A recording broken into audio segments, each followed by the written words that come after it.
നിങ്ങളുടെ ഫേവറേറ്റ് സീരിയലുകൾ ടിവിയിൽ വരുന്നതിന് മുൻപേ സൺ നെക്സ്റ്റ് ആപ്പിൽ കാണാം. ഇനി എല്ലാവർക്കും മുൻപേ കാണൂ. ഇപ്പോൾ തന്നെ സൺ നെക്സ്റ്റ് ആപ്പ് ഡൗൺലോഡ് ചെയ്ത് സബ്സ്ക്രൈബ് ചെയ്യൂ.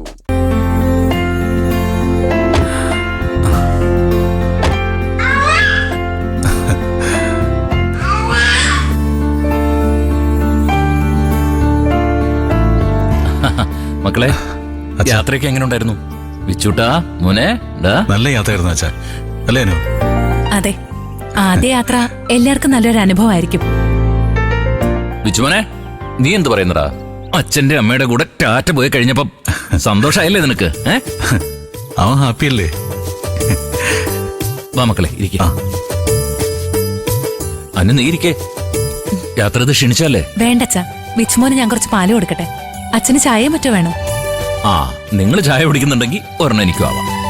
ആ, പിന്നെ മോന് വേണ്ടി ഞാൻ ഇവിടെ വാങ്ങിച്ചു വെച്ച ചോക്ലേറ്റും ബിസ്ക്കറ്റും ഒക്കെ ഇവിടെ തന്നെ ഇരിപ്പുണ്ടോ, അതെടുത്ത് കൊടുത്താൽ മതി കേട്ടോ. വിച്ചുവിനുള്ള പാപ്പൊക്കെ ഉണ്ട് കേട്ടോ, കഴിച്ചോ. അവൻ നല്ല ഹാപ്പിയാണല്ലോ.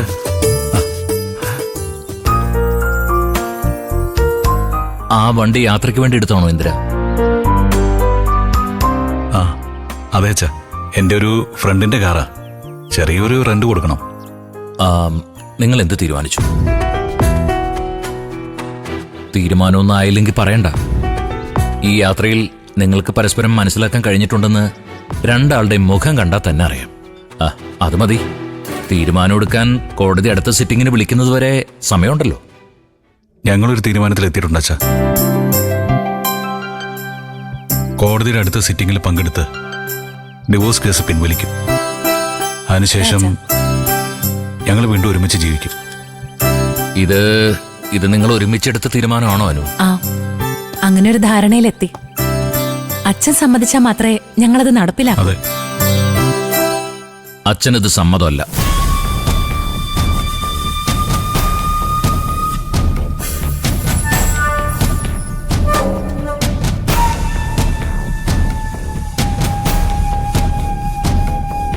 ഒന്നാമത്, കോടതിയിലെ ഡിവോഴ്സ് കേസ് പിൻവലിച്ചതിന് ശേഷം വീണ്ടും ഒന്നാകാൻ പോകുന്നു എന്നതിനോട് എനിക്ക് യോജിപ്പില്ല. നിങ്ങൾ മനസ്സുകൊണ്ട് ഒന്നാവാൻ തീരുമാനിച്ചെങ്കിൽ ആ കേസിന് പിന്നെന്താ പ്രസക്തി?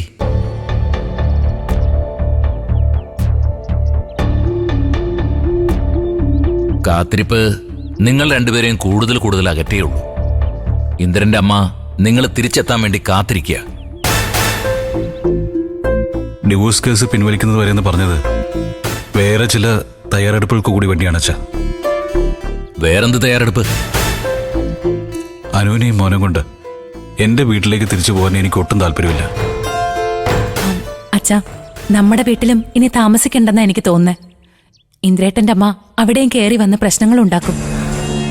അത് എന്റെ ഷോപ്പിന്റെ അടുത്തൊരു ഫ്ലാറ്റ് ഉണ്ട്. എല്ലാ സൗകര്യങ്ങളും ഉള്ള ഒരു 15 നില ഫ്ലാറ്റ്. അതിന്റെ 12ാം നിലയില് ഒരു ഫ്ലാറ്റ് റെന്റിന് കിട്ടും. അതിനൊരു 10 ദിവസത്തെ ടൈം കൂടി വേണം വെച്ചാ. നല്ല സെക്യൂരിറ്റി സിസ്റ്റം ഒക്കെ ഉള്ള ഫ്ലാറ്റാ. അവിടെ ആരും ശല്യം ചെയ്യാൻ പറ്റില്ല. എന്ന് വെച്ചാ അമ്മയെ പേടിച്ച് ഫ്ലാറ്റിൽ ഒളിച്ച് ജീവിക്കാം അല്ലേ? എത്ര നാളത്തേക്ക് നിങ്ങൾക്ക് അങ്ങനെ ഒളിച്ച് ജീവിക്കാൻ പറ്റും? നിങ്ങൾ എവിടെ പോയി ഒളിച്ചാലും സുശീൽ അവിടെ എത്തിയിരിക്കും. അതുകൊണ്ട് അവളെ പേടിച്ചുള്ളൊരു ജീവിതത്തിന് ഞാൻ എന്റെ മോളെ വിട്ടു തരില്ല ഇന്ദ്ര.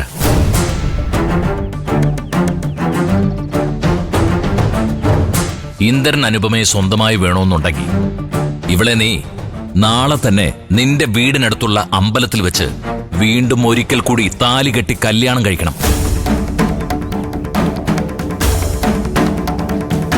എന്നിട്ട് നീ നിന്റെ ഭാര്യയും കുഞ്ഞുമായി നിന്റെ വീട്ടിലേക്ക് തന്നെ തല ഉയർത്തി കയറി ചെല്ലണം.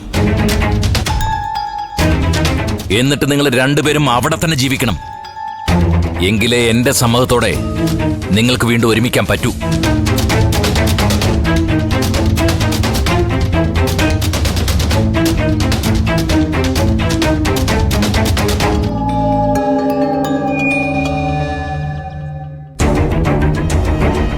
അല്ലെങ്കിലും നിങ്ങൾക്കൊരുമിക്കാം. അത് നിങ്ങളുടെ ഇഷ്ടം. നിങ്ങൾ സമയമെടുത്ത് ആലോചിച്ചിട്ട് പറ.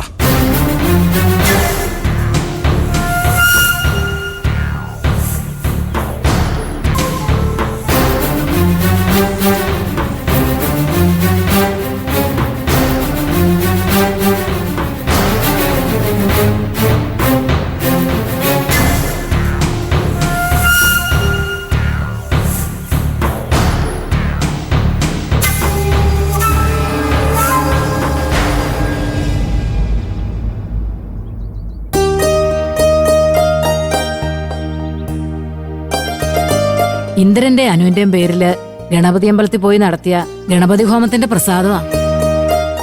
അവർക്ക് മുമ്പിലെ സർവ്വ വിഘ്നങ്ങളും ഇതോടെ തീർന്നു കിട്ടും. ഇതിന്റെ കൂടെ അവർക്ക് വേണ്ടി ഭാനുമ്മയ്ക്ക് ഒരു ശത്രു സംഹാര പൂജ കൂടെ നടത്തായിരുന്നു. എങ്കി ആ സുശീലാന്റിയെ ദൈവം ഒന്ന് പിടിച്ചു കിട്ടിയേനെ. വിഘ്നങ്ങൾ തീരുക എന്ന് പറഞ്ഞാ ശത്രു ക്ഷയിക്കുക എന്ന അർത്ഥം. ഇന്ദ്രനും അനുവും ശക്തിയോടെ തിരിച്ചു വന്നാൽ അവരുടെ മുന്നിൽ പിന്നെ സുശീല വെറും തൃണമാ. ഭാനുമ്മ കുറച്ചു ദിവസം ഇവിടുന്ന് മാറിയതിന്റെ കുഴപ്പം ഇത്. അല്ലെങ്കിൽ സുശീലാന്റെ ഇവിടേക്ക് സദാചാര ഗുണ്ടകളെ അയക്കില്ലായിരുന്നു. അത് എനിക്ക് പറ്റിയ ഒരു അബദ്ധമാ മോളെ. ഞാൻ അന്ന് ഇവിടുന്ന് പോകുമ്പോ സുശീലയുടെ വീട്ടിലൊന്ന് കയറി. അല്ല, എന്റെ ഒരു ബാഗ് അവിടെ ഉണ്ടായിരുന്നു. ഞാൻ മോന്റെ അടുത്തേക്ക് പോവുകയാണെന്ന് സുശീലയോട് പറയുകയും ചെയ്തു. അത് മനസ്സിലാക്കിയായിരിക്കണം അന്ന് തന്നെ അവൾ ഇവിടെ വന്ന് പണിയൊപ്പിച്ചത്. ആ, എന്തായാലും അവൾക്കുള്ള തിരിച്ചടി ദൈവമായിട്ട് കൊടുത്തല്ലോ. അല്ല, അമ്പളി ലച്ചുമോളൊക്കെ എവിടെ? അകത്തുണ്ട് ഭാനുമ്മ. ലച്ചുമോൾക്ക് എന്തോ കഴിക്കാൻ കൊടുക്കാൻ തോന്നുന്നു. ഭാനുമ്മ അങ്ങോട്ട് ചെല്ല്. ആ, ശരി മോൾ. ചിരി ചേച്ചി അച്ഛനെ ഒന്ന് വിളിക്കേ. അവരുടെ വിവരം എന്തെങ്കിലും കിട്ടിയോന്ന് അറിയാലോ. അത് വേണ്ടതേ. നമ്മളെന്തെങ്കിലും അറിയിക്കാനുണ്ടെങ്കിൽ അച്ഛൻ അത് കൃത്യസമയത്ത് അറിയിക്കും. നമുക്ക് വെയിറ്റ് ചെയ്യാം. എനിക്കിവിടെ ദിവസങ്ങളോളം വെയിറ്റ് ചെയ്യാനൊന്നും പറ്റത്തില്ല. വൈകിട്ട് ശബരേട്ടൻ വന്നാ ഞാൻ ശബരേട്ടന്റെ കൂടെ തിരിച്ചു പോവും.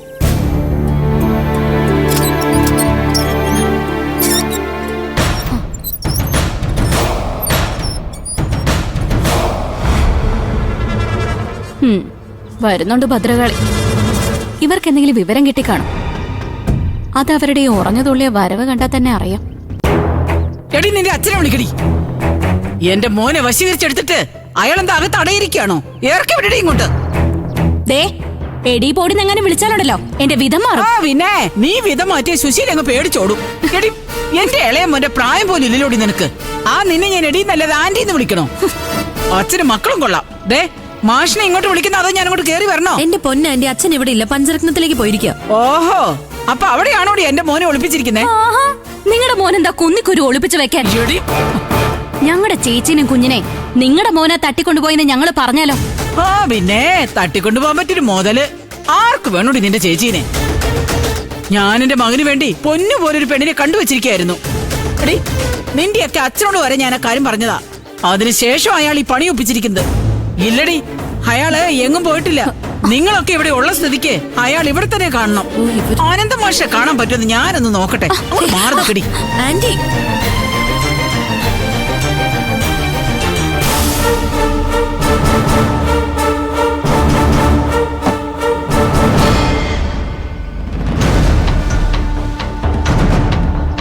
എങ്ങോട്ട് പോവുക? ഇതിനകത്തോട്ടെ കാലെടുത്തു വെച്ച ആ കാല് ഞാൻ വെട്ടും.